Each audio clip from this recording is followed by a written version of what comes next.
Welcome back to the pod, everyone. My name's Pierce. I'm 24. I'm from Tallahassee, Florida, and I was a caregiver for my father. And after he passed, I was doing conferences at the Alzheimer's Association, and I met Patty with Lorenzo's house. I heard about what they were doing, and I thought that it was a perfect fit. So, what about you? My name is Paige and I am 24 years old. My mom has young-onset Alzheimer's. I am her caregiver, and I caregive from my dorm room. I go to Brown University in Rhode Island, and but she lives in Washington State.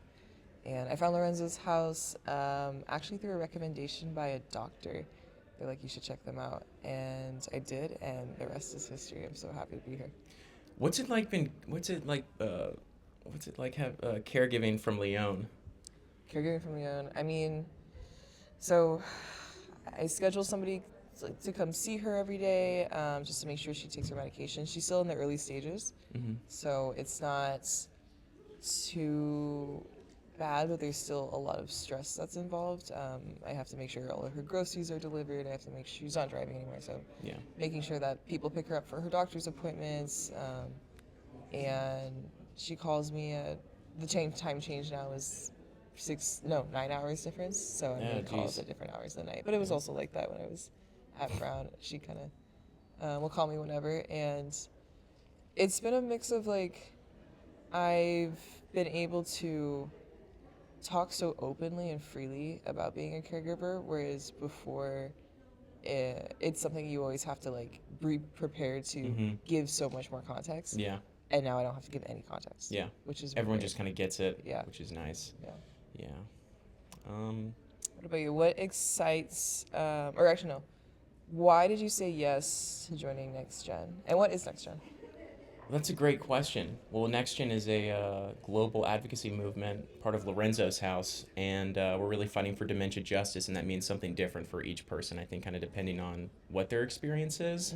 And so I joined NextGen because my family really struggled to get a diagnosis. My mom actually went to 3 different doctors, and everyone was saying that she was crazy, basically, because my dad was a political fundraiser, so he was great at talking, so he's failing these tests, but really sounds normal. Yeah.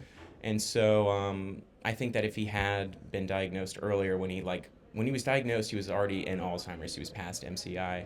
And so I think that if we had caught it earlier, all the treatments are for earlier detection. And so that's my definition of dementia justice. But what about you? So my mom was diagnosed in 2023, and her diagnosis came a month after I was accepted to Brown on a full ride. So I had to choose between being her full-time caregiver and staying home, or leaving and taking the full ride, and what felt like leaving her behind. But I took a long time for me to think about this, and I ended up going to college because I felt like I could not just help my family, but other caregiving families in the future with the opportunities that college could provide. And when Patty and Diana came to me with the idea of NextGen, I was excited because I was like, this is exactly what I'm looking for, because I don't think I'm a good caregiver. I think it requires so much patience, and so it's such hard work where this doesn't feel natural to me. But I think when the role reversals of parent and child have to switch, that isn't natural in general. And so it's going to be difficult no matter what. And I think it was just such a shock. But I've been in advocacy spaces for a long time. I've been working in immigration for immigration nonprofits for the past 6 years. So advocacy is what I love to do, and NextGen was the perfect fit for fighting for us, our young caregivers, and for people with the disease, so we can all get more help. I also think that part of caregiving is just being there. And so you say that you're not a good caregiver, but you're being there for your mom. And so I feel like that's more than even half of the battle. So you shouldn't be too hard on yourself in that sense. It's hard to, I don't know. Sometimes you feel like you don't always want to see them like this, but you have to keep showing up, and that guilt of seeing them change and then not wanting to be around them is hard. Yeah, I don't know if you felt something similar, but when my dad was diagnosed and then I moved home the first 2 weeks that I was there, I like hated looking at him. Yeah. Like I moved there to help, and then I was just in the basement, Yeah. just like Yeah. I'd like go up to do the very bare minimum and then go back down, and so Yeah. I wasn't even Exactly. doing anything. But then I was talking to my roommate here who's at the conference, Mhm. who's part of NEXTGEN. Her name's Ela, and she was saying how when you take so much time away from your parent and you come back, it makes it that much harder to Yes. face reality. Yes. And I think that's what happens too with family members when they Mhm. don't show up and they try to feel like showing up just means a quick phone call. And then when they get there, they get so stressed out and overwhelmed and depressed and sad because they're like, what happened to this person Yes. I've known my entire life? Why are they so different? And then they just stop showing up because they haven't showed up consistently. And so when you don't show up consistently, you get freaked out. But in reality, you got to show up a lot more, so you just get used to it. Yeah. Because it is what it is. And also, we need more help. Yeah. Yeah. No, I mean, I've said it's almost like a different reality that caregivers live in, and it's like really hard to explain what the experience is like unless you're in it all the time. And just Yeah. visiting occasionally Yeah. doesn't really do that.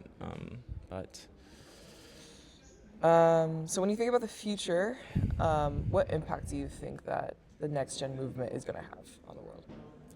I hope that we are just elevating and platforming more people's definitions of dementia justice, and because each person has like a different way that they felt like their experience could have been better, and I think that if it's uniting people who have a passion for changing that and giving them a platform to speak about it, then we can get more eyes on it, and we can, hopefully change things. Yeah. So, For me, I think I want people to focus on a specific issue and have Lorenzo's house like really tackle that. For me, I'm so concerned about like the 5-year look back rule with Medicaid. What's going to happen to our house when my mom needs more care in the future as the disease progresses? Medicaid says they'll take our house away to pay for her care. We can't have that happen to a 21-year-old brother and me as 24, and then my dad's already passed. Like, and this happens to caregiving families all over the country. And I hope with NEXTGEN we can really make some transformation to eliminate rules where they penalize you for just having this disease, and they penalize caregiving families for trying their hardest and throwing themselves into destitute to take care of their person. And at the end of the day, you lost so much of your life, the person you love is gone, and your house is taken away. That makes no sense. Yeah. No, NEXTGEN needs to. Yeah. We're gonna be on that. yeah. So what do you wish that the world better understood about younger onset, or maybe some friends of yours, or just from your experience interacting with people, you're like, man, I really wish that you knew this about this experience because it would be less awkward or be helpful? I think that the sanitized versions that we see in films is really what contributes to people being like, oh, I'm sorry, like, she repeats herself. I don't care. Like, that's like not, it's annoying, but it's not the worst at all. Young onset dementia is a completely different beast because our parents are still in the workforce. You're still raising families, and the disease changes that. That takes them out the workforce, and then you lose a whole complete income from your family. If you're lucky to have 2 parents, you have one more income. If you're not, your parent already passed or they're just not in the picture, then you have no income coming in. And then what does that mean for young children, young adults who just lost all of that stability? I think, too, like, they're stronger than an 80-year-old. They can fight back worse than an 80-year-old. Throw you, whoosh, Yeah, push. I mean, physically, and also just they. It's hard for them to also comprehend the diseases. Like, why am I losing so much independence so young? And there's not a lot of systems that even help you. Like, the police don't even know how to like safely help somebody with dementia. Like, the whole issue of like taking the car away. Like, they technically can't take the car away because there's no law against somebody with dementia driving. Yeah. And they're leaving it all up on the families to figure out the system, and they can't help them figure out the system of how to keep their world safe, and that falls all on us.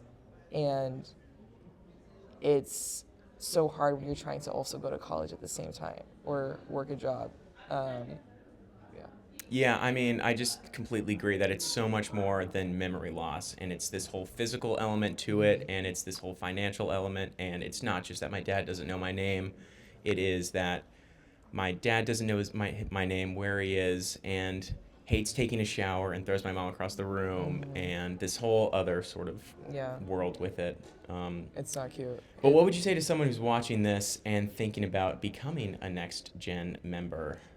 I think that the next gen movement is incredibly um, exciting.